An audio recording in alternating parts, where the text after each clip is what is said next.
John, this is very cool, very exciting. We're doing something brand new today, and I am glad that you are once again in the co-pilot seat that you're in, John. What? Oh, you know. or are you in the back seat telling me how to do it? I am 100% a backseat driver. And relish that fact. I do have 2 young children, and they are wonderful backseat drivers. Well, I would imagine they are. Well, this is Hope for the Caregiver. I am Peter Rosenberger, and we're glad to have you with us. This is the nation's #1 podcast for you as a family caregiver. And every week I do a major radio broadcast. We're on about, gosh, John, now we're up to almost 200 stations. Can you believe that? Right on. I can, because I we don't argue with the results, and I've seen the numbers. Well, like math doesn't lie. Well, you were there when it started, but the podcast has really taken off. I wanted to have a mechanism where we could open up interviews and really spend some time digging in some meat on some topics. And so I've got a guest on today. Let me set this up on why we're talking about this today. Some years ago, I was at the hospital. Gracie was having a very, very significant surgery, and I was standing in the family waiting room. This was the critical care waiting room. And there were all kinds of people there. But in the middle of that room, there was a man standing who was, how to describe? He looked like he'd just come off of the farm. He was dressed in a coat and a tie. And he was holding his hat, literally holding his hat in his hand. And he was twirling, and he looked so lost. And I watched him, and in his environment, I'm sure he was very competent. But in this environment, in a hospital, John, there were all kinds of strange noises. The intercoms were blaring. You don't have a lot of windows sometimes in some hospitals where you could see daylight. Right. And so there were people dressed in... It was foreign to him. It was very foreign. There were people dressed in strange garbs, or garbed strangely. How do I want to say that, John? There you go. But they were, and you could just tell that this man was used to probably heavy machinery, livestock, something like that. Very, very significant things that he deals with in his life, but he was not used to this, and he looked lost. I mean, he truly looked lost. And I was like, oh, my goodness. And I vowed that day that I was never going to be that way and be at the mercy of a system like this. I was just convinced that I was not going to do this, and that I wanted to be able to help other people navigate through that as well. To this point, I have never lost a battle with an insurance company. I have fought hard on this issue and tried to be able to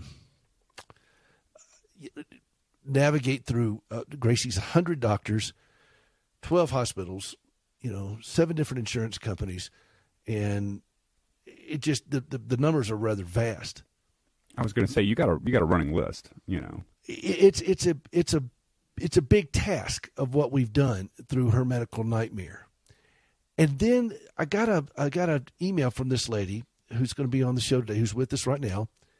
And she's got a book about this very thing and about this topic and how she got into it. And as I listened to her unpack her story, I realized, man, I could have used this book a long time ago, because everything I learned, John, you know how I learned it.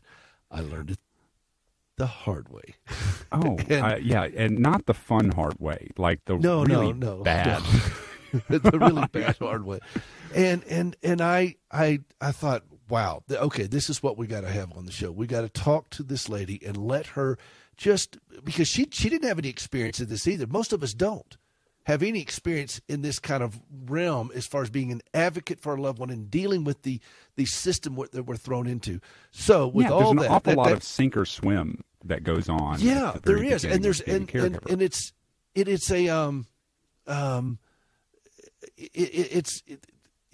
a system without a lot of mercy, Yeah. And so anyway, so I wanted to have her on, and I'm really glad she reached out. Her name is Erin Galyean, and Erin, are you with us right now?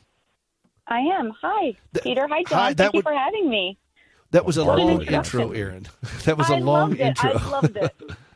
But I loved how you paint the picture of the farmer. You did that beautifully. oh, it broke my heart when I saw this guy, and I thought, yeah, how many more people are like this who are very competent in their world? And you're one of those individuals. You were extremely competent in your world, and you got thrown into this thing. And here's what you did with it, and that's why I'm so grateful to have you on the show. So first off, set the table. How did you come about how did it come about that you were in this world?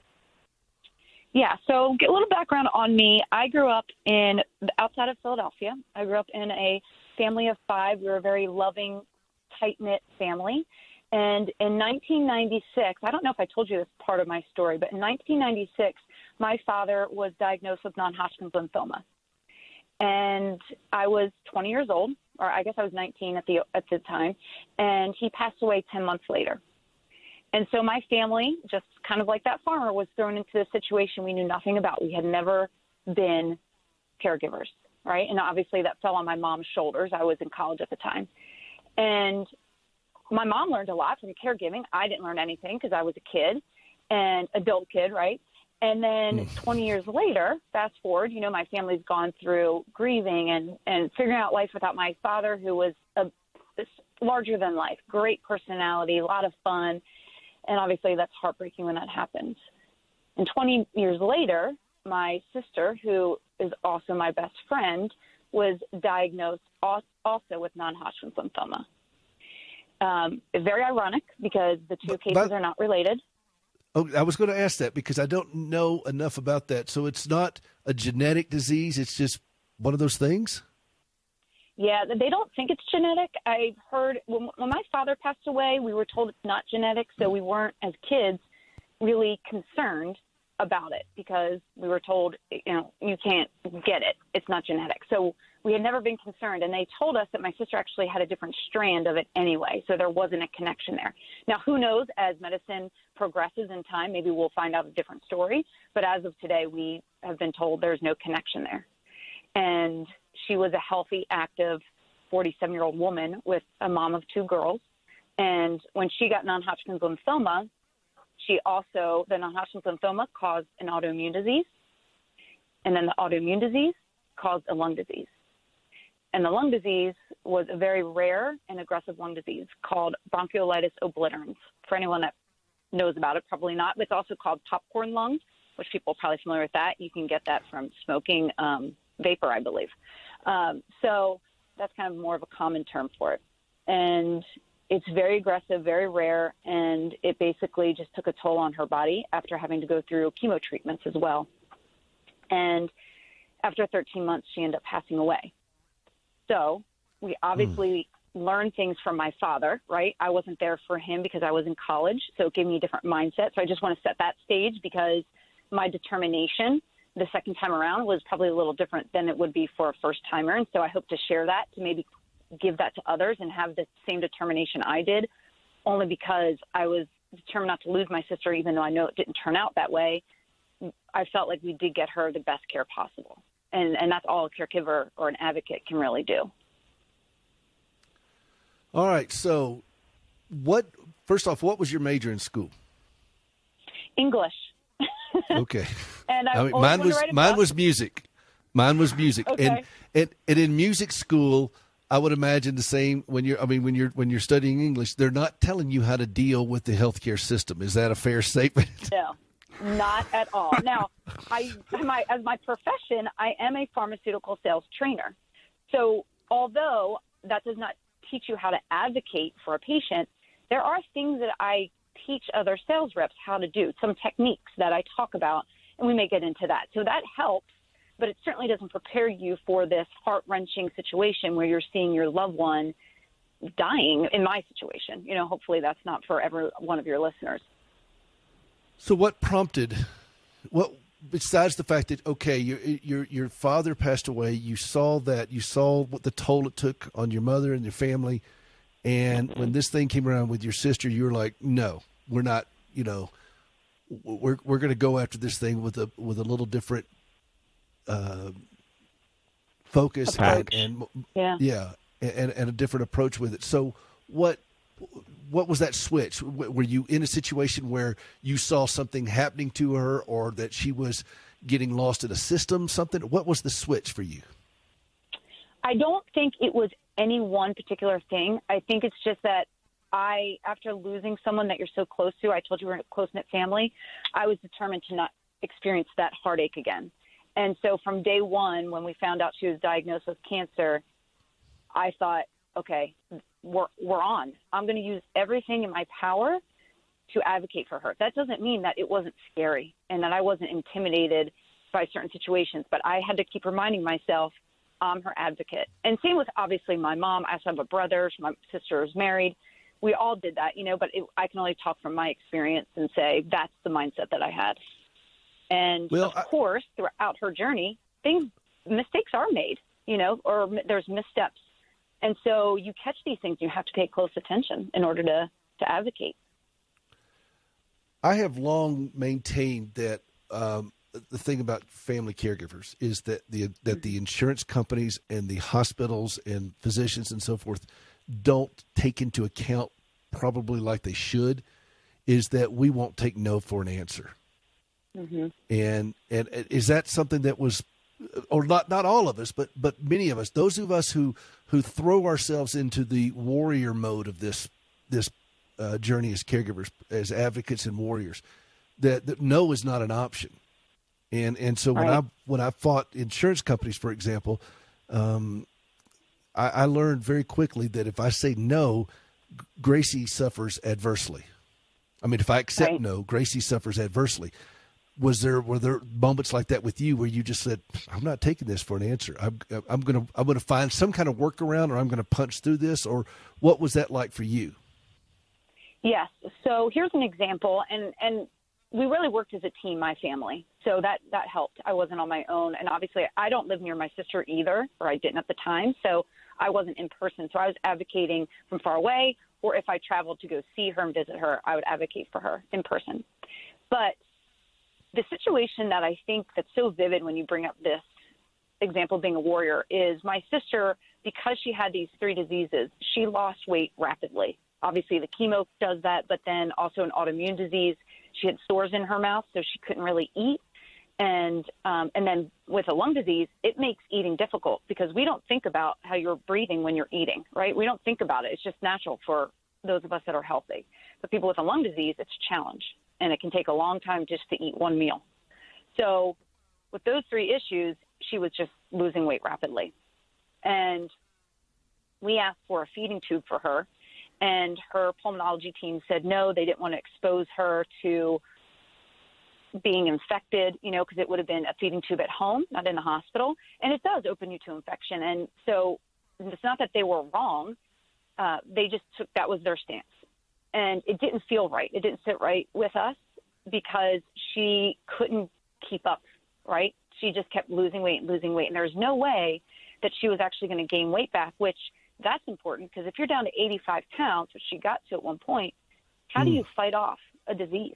I mean, she never weighed less than 100 pounds, as an adult woman. So you can't fight when you're that weak and fragile. So I reached out to some physicians that I didn't know. I had no connection to them. So don't think, just because I'm a pharmaceutical sales trainer, I had like some backdoor access. I did not. We had this was just a cold call. Just a cold call. Actually was a cold email. A friend of the family did some research, and she found an article about my sister's rare lung disease, and she said, I'm finding that this name keeps popping up, Dr. Kristen Williams.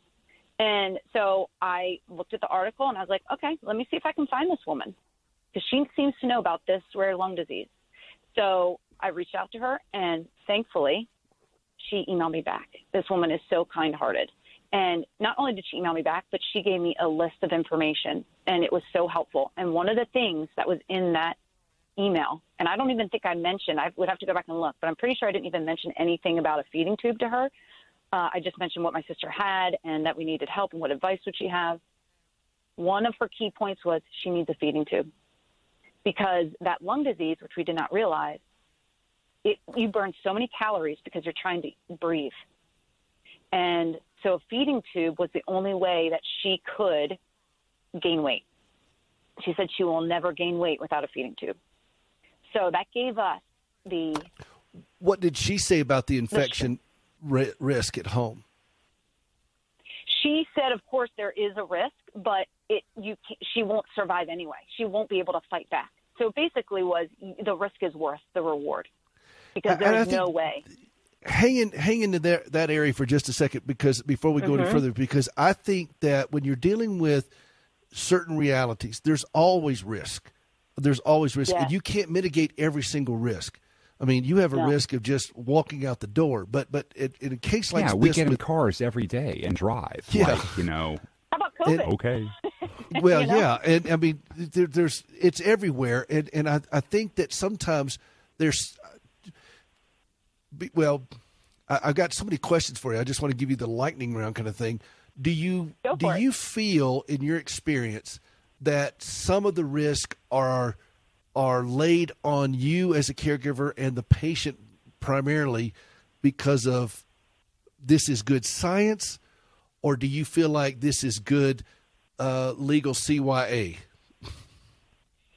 Yes, so I do think that. I do think sometimes it's the legal aspect of it, absolutely. And I do believe that here was the problem. Because her disease was so rare, they weren't experts in her disease.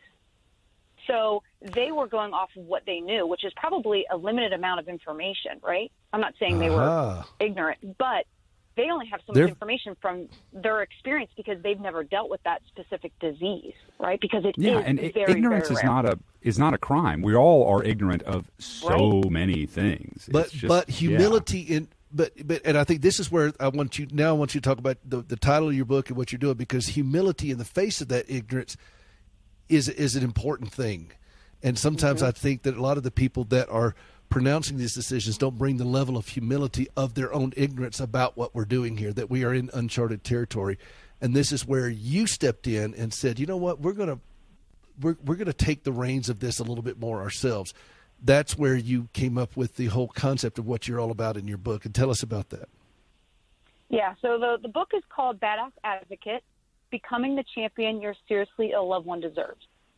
And it's all about strategically fighting for your loved one. Now, my approach is, I'm not here to badmouth physicians or beat them up, because I do believe they're humans and they're doing their best, but they have many patients that they're looking after. You, hopefully, have one in your life. And patients need a voice. Sometimes they're too weak. Sometimes they're too medicated. Sometimes they're too overwhelmed, right? If you've ever been given a diagnosis, even if it's something minor in your life that caught you off guard, sometimes your brain goes other places and you can't really concentrate on what's being said. And if you have someone with you, they can be your voice. They also can be your ears.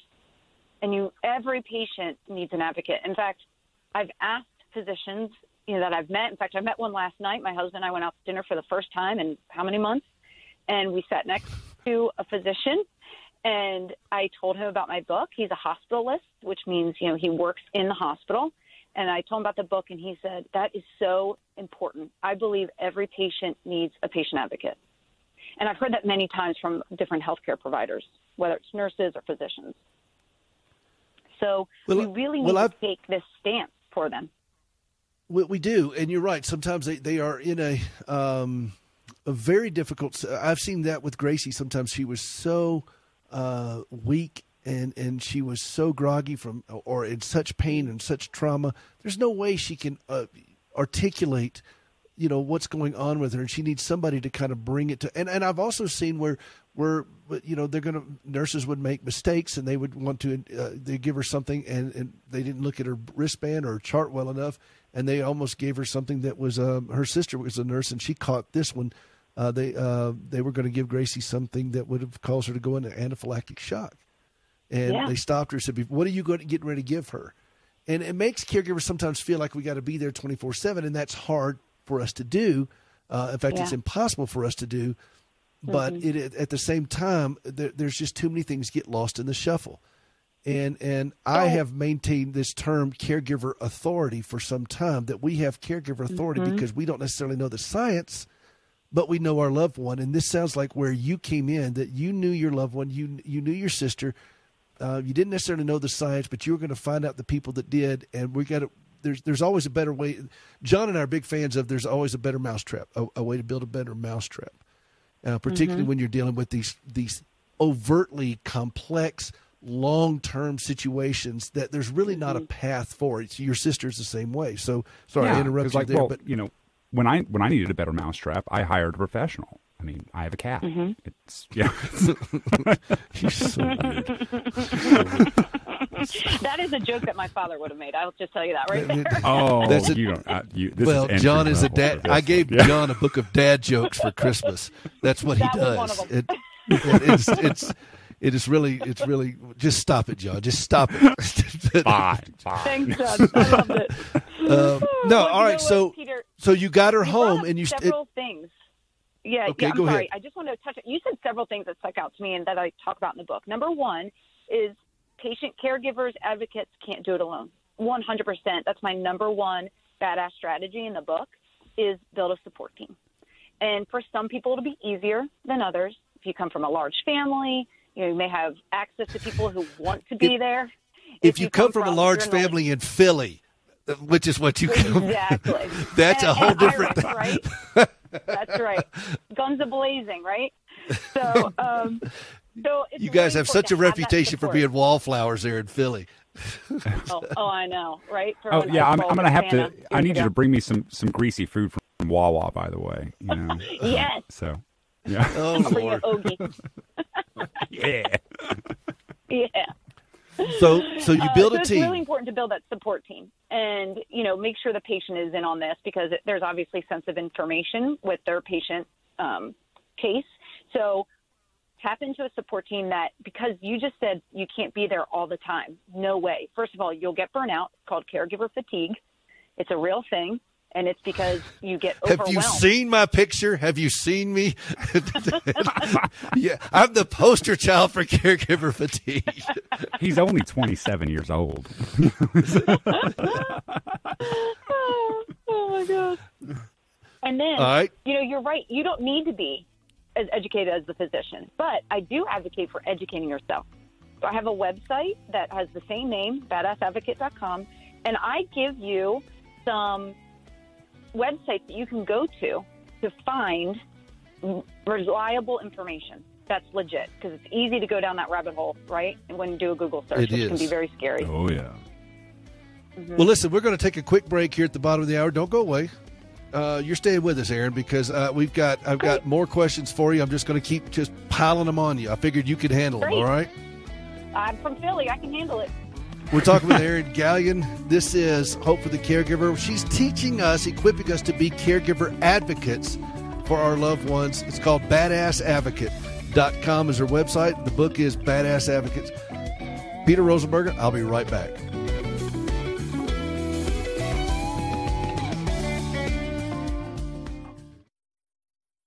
As a caregiver, think about all the legal documents you need. Power of attorney, a will, living wills, and so many more. Then think about such things as disputes about medical bills. What if, instead of shelling out hefty fees for a few days of legal help, you paid a monthly membership and got a law firm for life? Well, we're taking legal representation and making some revisions in the form of accessible, affordable, full-service coverage. Finally, you can live life knowing you have a lawyer in your back pocket who, at the same time, isn't emptying it. It's called Legal Shield, and it's practical, affordable, and a must for the family caregiver. Visit caregiverlegal.com. That's caregiverlegal.com. Isn't it about time someone started advocating for you? www.caregiverlegal.com, an independent associate. Have you ever struggled to trust God when lousy things happen to you? I'm Gracie Rosenberger, and in 1983, I experienced a horrific car accident leading to 80 surgeries and both legs amputated. I questioned why God allowed something so brutal to happen to me. But over time, my questions changed, and I discovered courage to trust God. That understanding, along with an appreciation for quality prosthetic limbs, led me to establish Standing with Hope. For more than a dozen years, we've been working with the government of Ghana and West Africa, equipping and training local workers to build and maintain quality prosthetic limbs for their own people. On a regular basis, we purchase and ship equipment and supplies. And with the help of inmates in a Tennessee prison, we also recycle parts from donated limbs. All of this is to point others to Christ, the source of my hope and strength. Please visit standingwithhope.com to learn more and participate in lifting others up. That's standingwithhope.com. I'm Gracie, and I am Standing with Hope.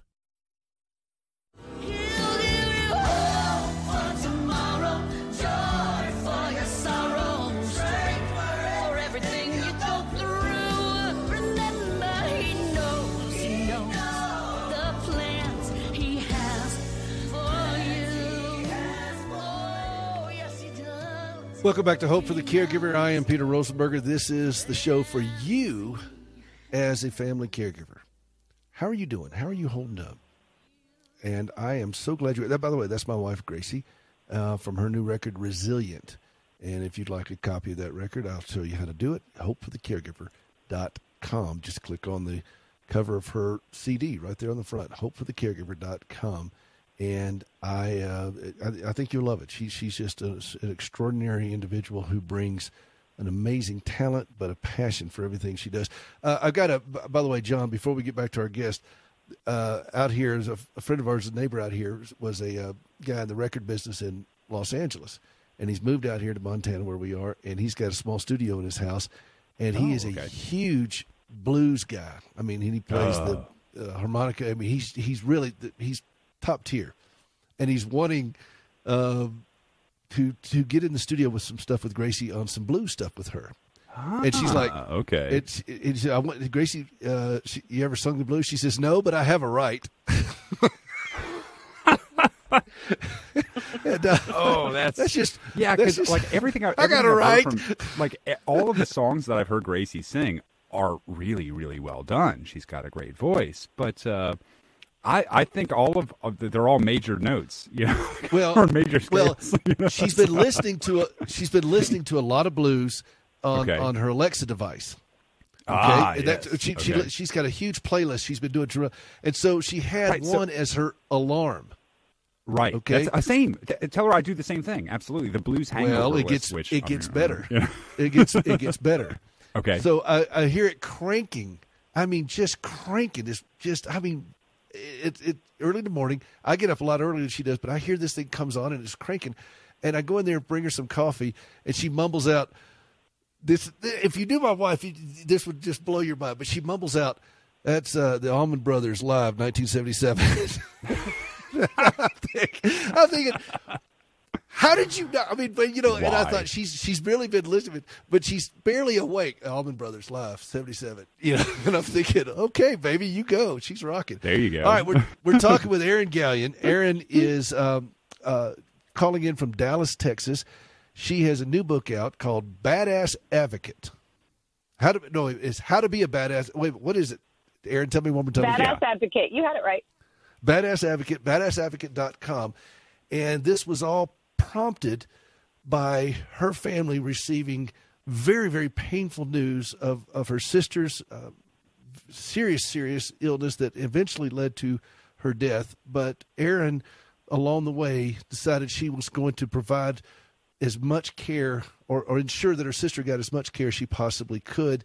And she was not going to be at the mercy of a system to have the best quality time, the best quality care that she could do as a caregiver, as her sister, and as her best friend.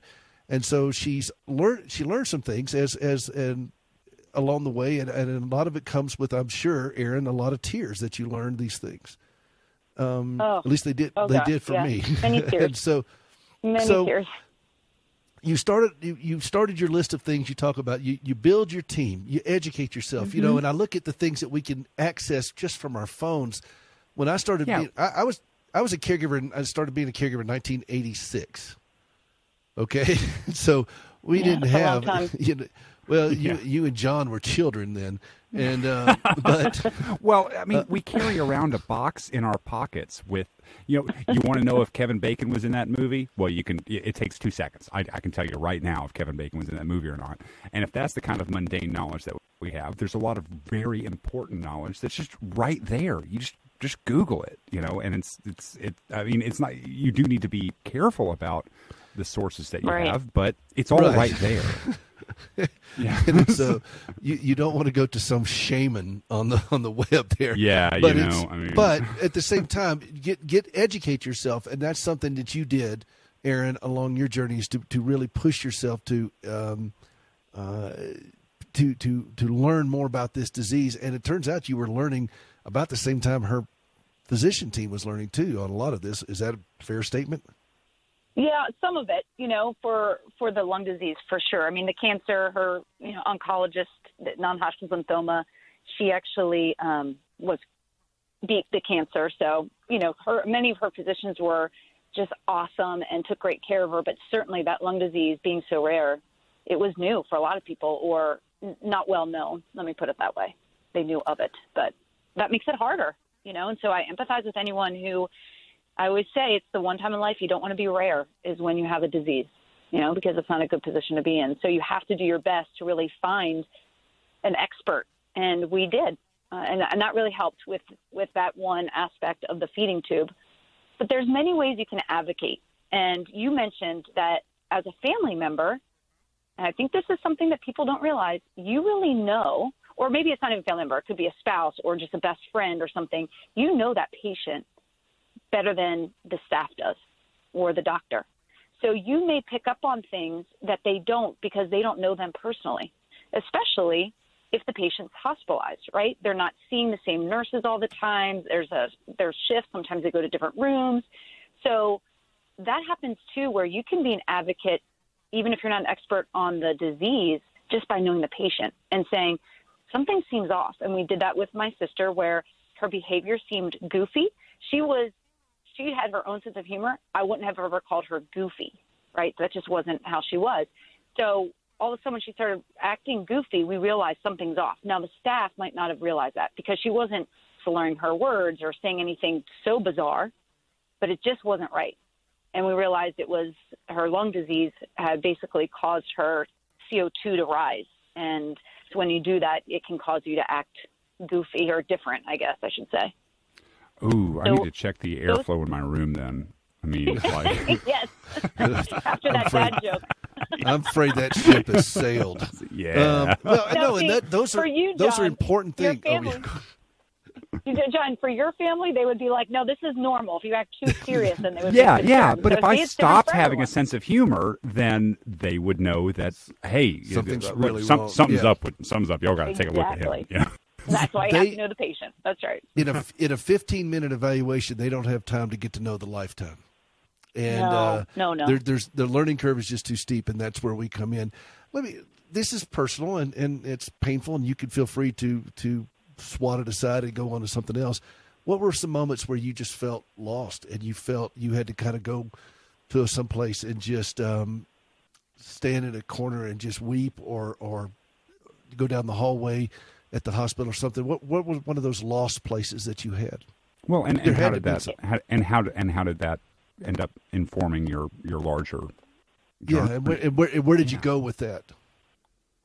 Yeah, well, the lung disease was one part of it, right? So, ironically, I told you I'm a pharmaceutical sales trainer, and we sell upper respiratory drugs, but we sell over-the-counter medication, right? So I know about respiratory illnesses, but I had never heard of her lung disease. So in a way, I felt dumb, for lack of a better word, that I didn't know about it, right? Because you feel like I should know this, and I've never even heard of it.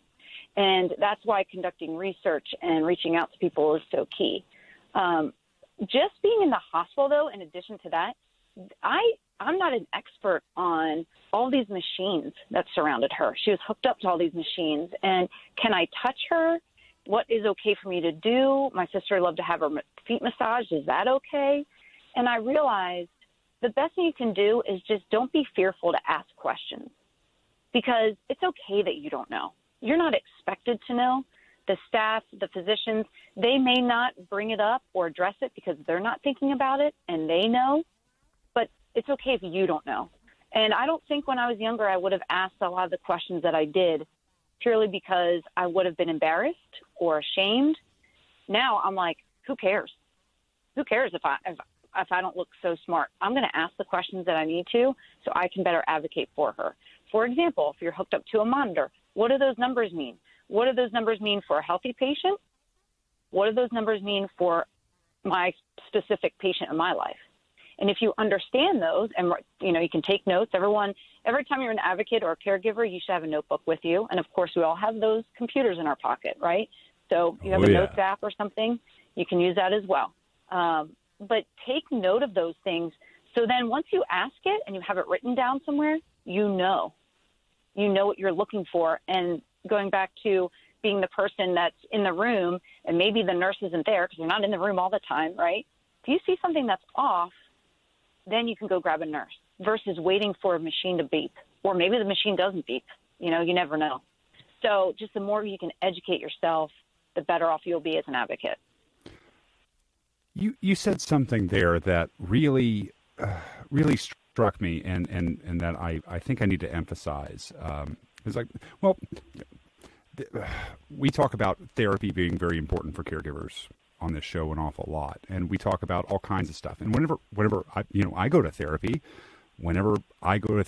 I am taking a notebook and a pen, and it is one of the most overlooked tools that we really have, and just to record things and just to write it down and just to have that around. And that is a way around of a lot of problems for caregivers. It's just have a notebook with us so we can record the data.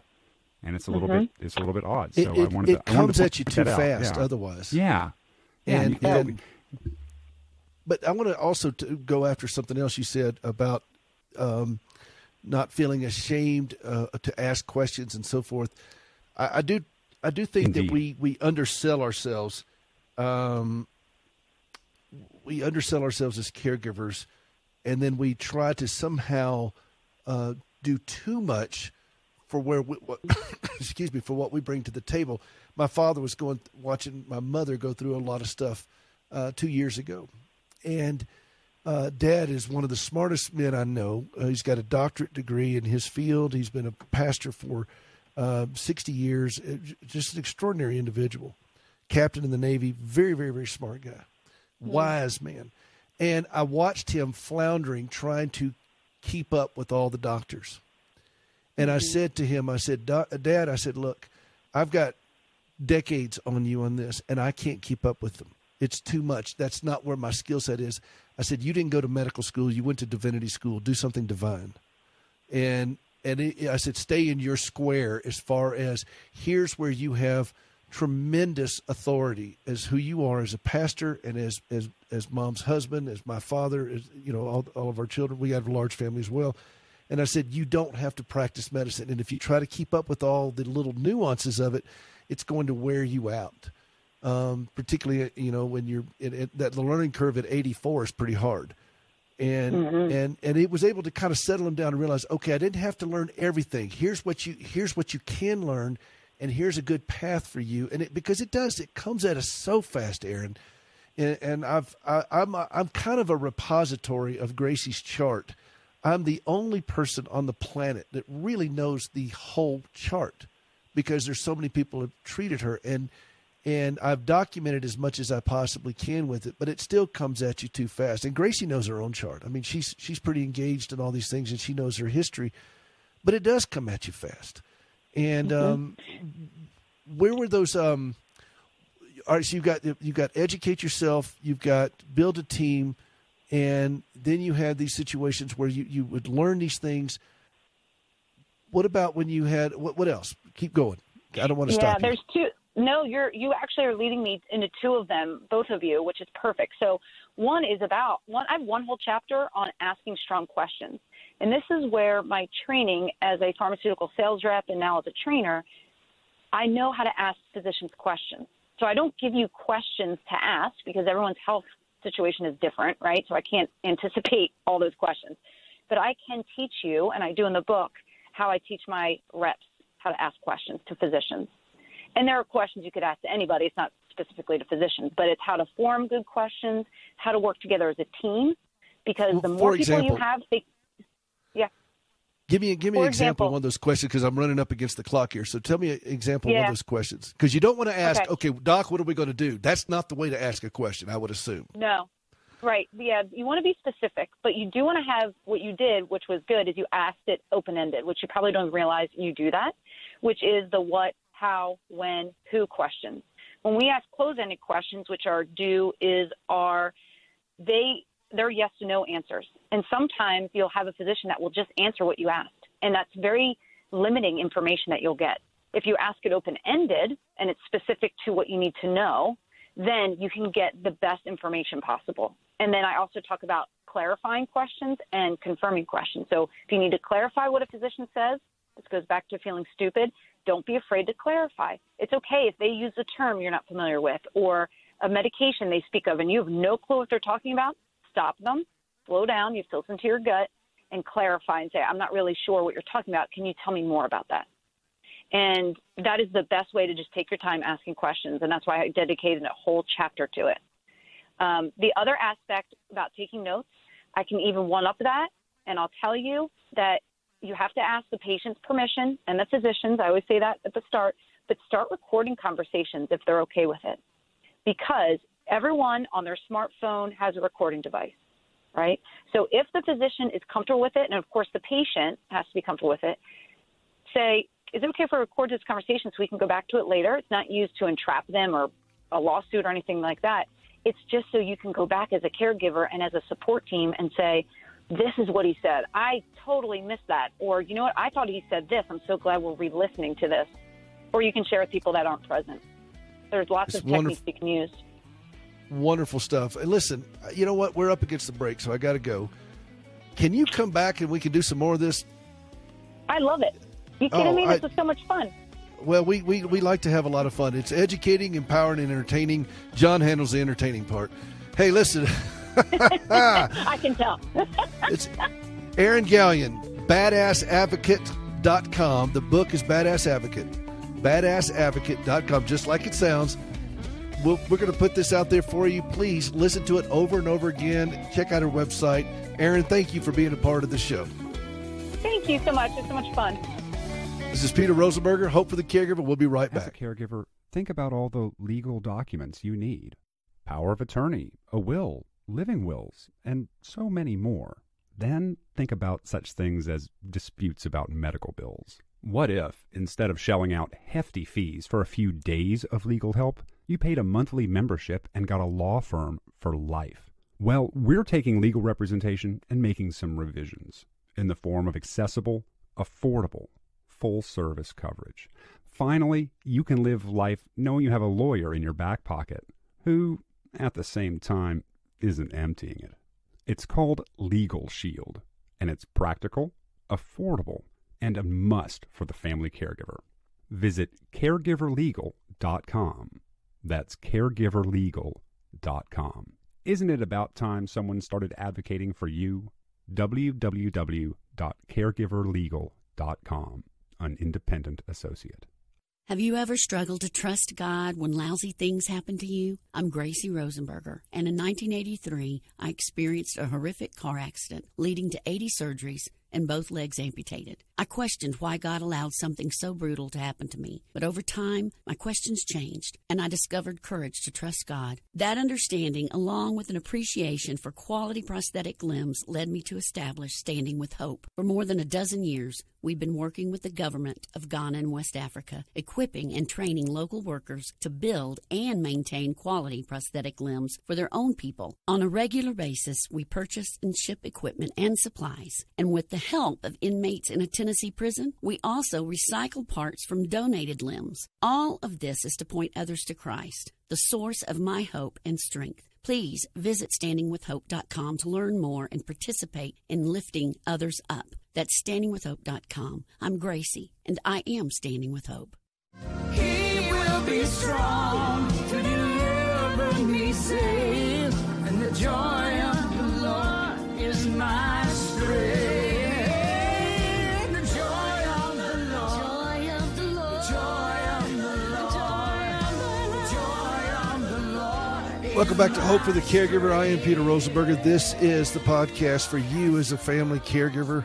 This is the podcast, and we are glad that you're a part of it. If you would like to be a part of the show, you can always call in, but at the same time, we have this out available for you at hopeforthecaregiver.com on our podcast page, hopeforthecaregiver.com. The number to call in, by the way, is 877-655-6755, 877-655-6755. And we've gone to this format. We do the broadcast show every Saturday morning at 8 a.m. Eastern, and we're on about 200 stations.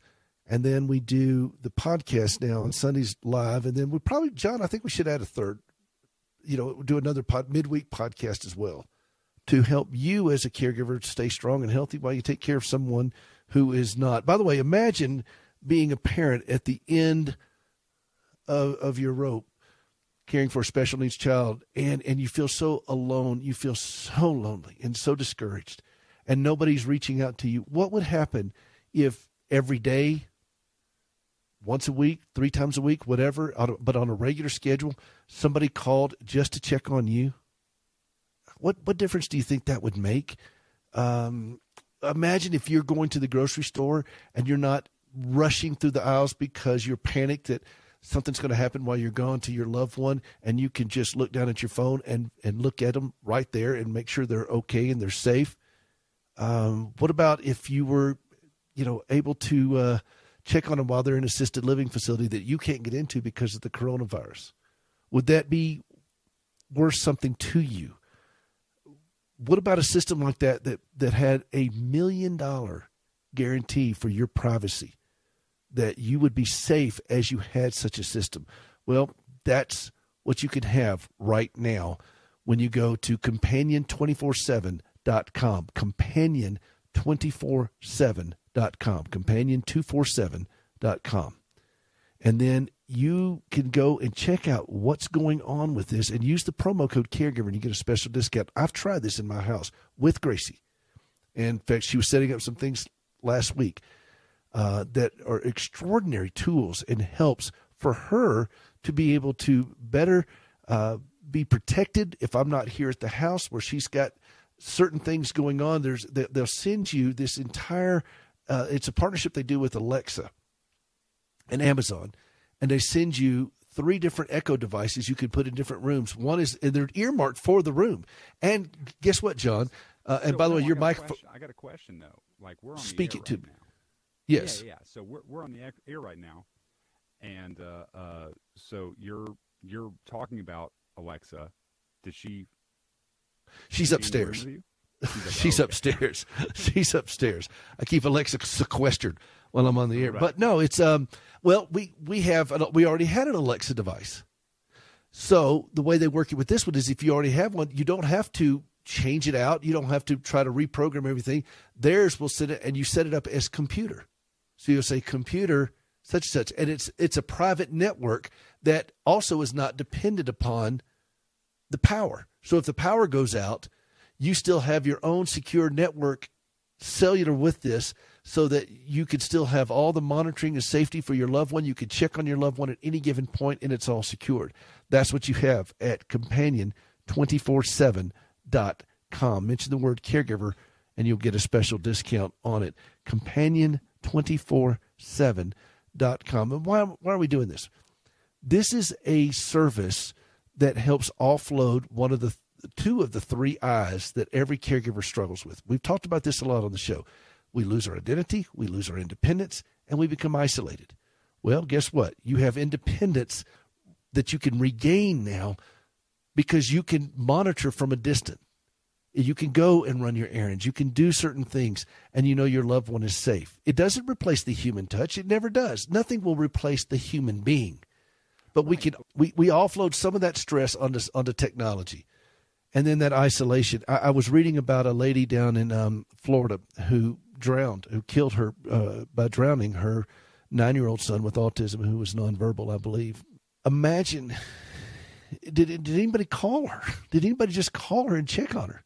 And you can, with this system, you can program, they partner with Visiting Angels on this, and you can program a call from a real person every single day if you want, sometimes twice a day if you want, just to call and check on you. Are you okay? How are you feeling? You know, that's one of the things we do on this show when people call in, for all our callers, is that we ask them, how are you feeling? Does anybody ask you how you're feeling and care in your life? Do you have that?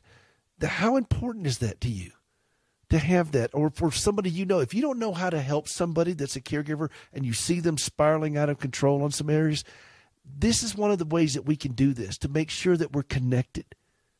The human touch. The first thing that Milton, in Milton's book, Paradise Lost, he said the first thing that God's eyes says that was not good was that man was alone. And that was before the fall. And so being alone is what cripples so many caregivers. Caregiving is hard enough. Doing it by yourself, are you kidding me? And I see in this isolation so many caregivers spiral into despair. Been there, done that. And people didn't know what to say to me. And now we do. And I'm given the vocabulary. And there's so many others that are doing the same thing. And this is how we do it. I am just grateful for you. Thank you for being a part of the show. John, thank you. HopeForTheCaregiver.com. Oh, by the way, our prosthetic limb outreach, we need prosthetic limbs. Gracie started this when she lost her legs. Go to Standing with Hope, and you can see how you can recycle a prosthetic limb. They go to a local prison in Tennessee where inmates they volunteer to disassemble the legs so we can recycle them. It's run by Core Civics, one of their faith-based programs. We need legs because we're going to send them over to West Africa for our prosthetic limb outreach. StandingWithHope.com. You can see more about that there. Thank you for joining us today. We'll see you next week.